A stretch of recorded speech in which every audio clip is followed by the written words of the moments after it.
నమస్తే. అటు ఒక శకం పూర్తయింది. ఇటు ఒక నూతన అధ్యాయం వైభవోపేతంగా ప్రారంభమైంది.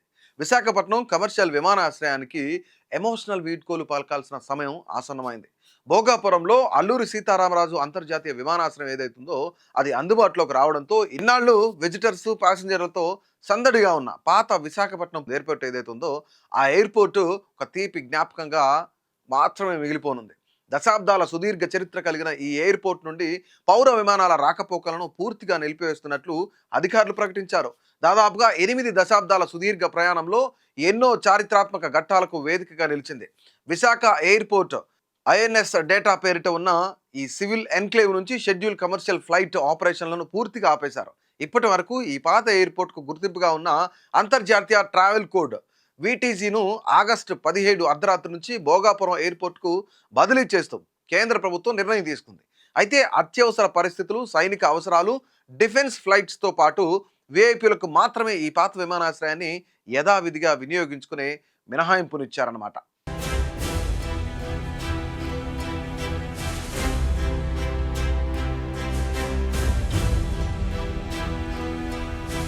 అయితే ఉత్తరాంధ్ర ప్రజల ఎయిర్ ట్రావెల్ అవసరాలను తీర్చిన విశాఖపట్నం పాత ఎయిర్‌పోర్ట్ చరిత్ర చాలా చాలా విశిష్టమైనది. దీని ప్రయాణంలో రెండో ప్రపంచ యుద్ధ కాలంలో ముఖ్యంగా 1941లో మొదలైందనమాట. అప్పట్లో బ్రిటిష్ పాలకులు తమ రాయల్ ఎయిర్ ఫోర్స్‌కి సైనిక విమానాలు సురక్షితంగా ల్యాండ్ అవ్వడం కోసం ఇక్కడ ఒక చిన్న ఎయిర్ స్ట్రిప్ అనేది నిర్మించారనమాట. అయితే ఆ పనులు కూడా చేపట్టారు అప్పుడే. అప్పటి విశాఖ పోర్ట్ ద్వారా బ్రిటిష్ వారికి అవసరమైన సామగ్రి గాని రవాణా జరుగుతుండేదనమాట. అయితే 1942 నాటికి ప్రపంచ యుద్ధం తీవ్ర రూపం దాల్చడం, జపాన్ బలగాలు విశాఖపట్నం పోర్టులను లక్ష్యంగా చేసుకొని బాంబు దాడులు జరపడంతో ఇక్కడ ఒక బలమైన సైనిక వైమానిక స్థావరం నిర్మించాల్సిన అవసరం అయితే ఏర్పడింది. దాంతో బ్రిటిష్ ప్రభుత్వం కొండల వెనుక ఉన్న విశాలమైన ఒక మైదాన ప్రాంతాన్ని ఎంచుకుందనమాట. ఈ ప్రదేశం శత్రువుల కంటపడకుండా వ్యూహాత్మకంగా రక్షణనిస్తుందని చెప్పేసి వాళ్ళు భావించి యుద్ధ ప్రాతిపదికన ఎయిర్ స్ట్రిప్ అనేది నిర్మించారు.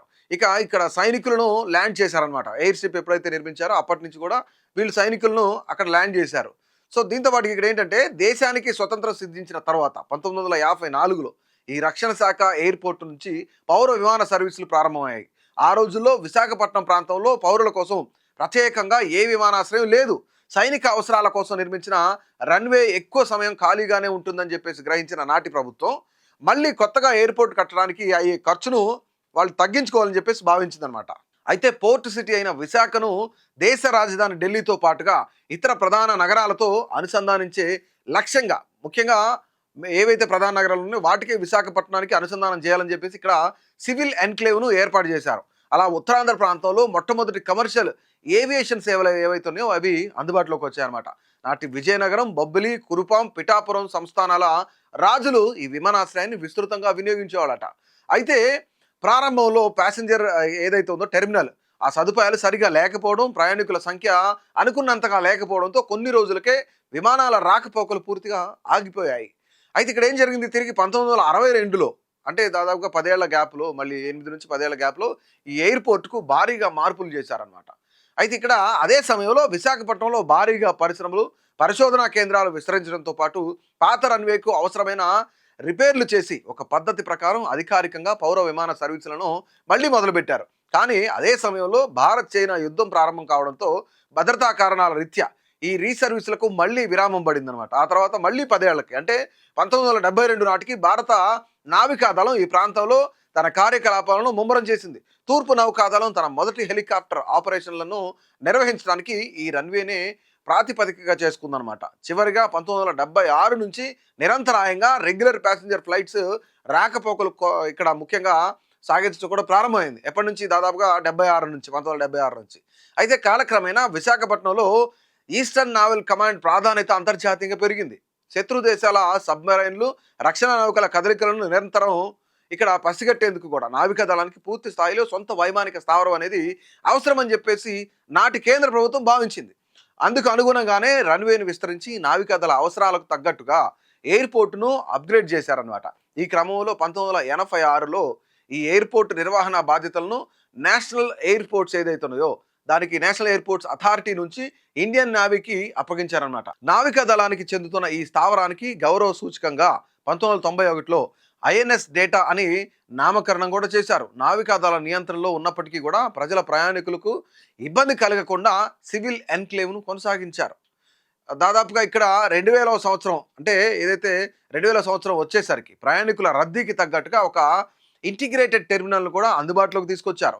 2002 నుండి 2009 వరకు ఆ మధ్య కాలంలో ఎయిర్‌పోర్ట్‌లో భారీ విస్తరణ పనులు కూడా చేపట్టారు. ఇందులో భాగంగా సుమారుగా 95 కోట్ల రూపాయల వ్యయంతో నిర్మించిన నూతన టెర్మినల్ భవనాన్ని 2009 ఫిబ్రవరి 20న ప్రారంభించారు. అంతేకాకుండా 2007లో కాస్త 2 సంవత్సరాలు ముందుకెళ్ళి చూస్తే గనక జూన్ 15 నాటికి కొత్త రన్‌వే సిద్ధమైంది.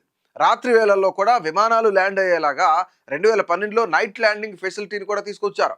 2010లో ఈ విమానాశ్రయానికి అంతర్జాతీయ హోదా కూడా దక్కడంతో సింగపూర్, దుబాయ్, బ్యాంకాక్ వంటి విదేశీ నగరాలకు నేరుగా విమాన సర్వీసులు నడిచాయన్నమాట. అయితే ముఖ్యంగా ఇక్కడ గడిచిన దశాబ్ద కాలంలో విశాఖ ఎయిర్పోర్ట్ సాధించిన వృద్ధి చాలా అద్భుతంగా కనిపిస్తూ ఉంది. ఒక్కసారి 2014-15 సంవత్సరాలు చూస్తే 10.98 లక్షలుగా ఉన్న ప్రయాణికుల సంఖ్య అది 10 ఏళ్ల కంటే 2025-26 నాటికి ఏకంగా 29.68 లక్షలకు చేరుకుందనమాట. అంటే కేవలం 11 ఏళ్ల వ్యవధిలోనే ఏకంగా 170% రికార్డు వృద్ధిని నమోదు చేసింది. జాతీయ రహదారికి కేవలం 800 మీటర్ల దూరంలో విశాఖ పోర్టుకు సమీపంలో ఉండడం ఈ ఎయిర్పోర్టుకు అతిపెద్ద ప్లస్ పాయింట్గా నిలిచింది. సమీపంలోనే మెడ్టెక్ జోన్ ఉండడం వల్ల కూడా కోవిడ్ సంక్షోభ సమయంలో ప్రపంచవ్యాప్తంగా వివిధ దేశాలకు ప్రాణరక్షణ మందులను ఇక్కడ ఎయిర్ లిఫ్ట్ చేయగలిగారనమాట. ప్రకృతి విపత్తుల సమయంలో బాధితులకు అవసరమైన సహాయక సామగ్రిని పంపడానికి కూడా ఈ కేంద్రం ఎంతో ఉపయోగపడింది. అయితే ముఖ్యంగా విశాఖపట్నానికి సంబంధించి మనం చూసినట్లయితే నావికాదళ నియంత్రణలో ఉండటం వల్ల పౌర విమానాలకు కావాల్సిన ఫ్లైట్ స్లాట్లు కూడా 24 గంటల ఆపరేషన్లు, భారీ ప్యాసింజర్ విమానాల ల్యాండింగ్లకు కూడా నిరంతర పరిమితులు కూడా ఇక్కడ ముఖ్యంగా నిరంతరంగా కూడా పరిమితులు ఎదురయ్యేవి. అయితే చుట్టూ కొండలు, నావల్ ఎస్టేట్ ఉండడం వల్ల విమానాశ్రయాన్ని మరింత విస్తరించేందుకు కూడా భూమి లభించలేదు. ఈ సాంకేతిక సమస్యలన్నింటినీ కూడా అధిగమించేందుకు ప్రభుత్వం విజయనగరం జిల్లా భోగాపురంలో 4727 కోట్ల అంచనా వ్యయంతో అత్యాధునిక గ్రీన్ఫీల్డ్ అంతర్జాతీయ విమానాశ్రయాన్ని నిర్మించింది. ప్రధాని నరేంద్ర మోదీ నేతృత్వంలో ప్రారంభమైన ఈ భోగాపురం ఎయిర్పోర్ట్ నుంచి ఆగస్టు 17 నుంచి కూడా కమర్షియల్ ఫ్లైట్ ఆపరేషన్లు ప్రారంభం కావడంతో విశాఖ సివిల్ ఎన్క్లేవ్లో పౌర విమానాల సర్వీసులు ముగిశాయని చెప్పుకోవాలి. ఇకపై విశాఖ పాత ఎయిర్పోర్ట్ రక్షణ రంగానికి సంబంధించి మరింత కీలక పాత్ర పోషించనుంది. రాబోయే రోజుల్లో తూర్పు భారతదేశంలోనే అత్యంత శక్తివంతమైన వాయుసేన స్థావరంగా ఐఎన్ఎస్ డేటాగా రూపాంతరం చెందే అవకాశాలు కూడా ఉన్నాయన్నమాట. ఇక్కడ భవిష్యత్తులో మిగ్ ఫైటర్ జెట్ విమానాల పైలట్ల శిక్షణ స్థావరాన్ని కూడా ఏర్పాటు చేసే దిశగా అంచనాలున్నాయి. సో ఏది ఏమైనా కూడా ఎన్నో దశాబ్దాల పాటు కోట్లాది మంది ప్రయాణికులను సురక్షితంగా గమ్యస్థానాలకు చేర్చి విశాఖ నగర ఆర్థిక అభివృద్ధికి వెన్నుముకగా నిలిచిన విశాఖ పాత ఎయిర్పోర్ట్ చరిత్ర పుటల్లో చెరిపివేయలేని సువర్ణ అధ్యయనంగా నిలిచిపోనుంది.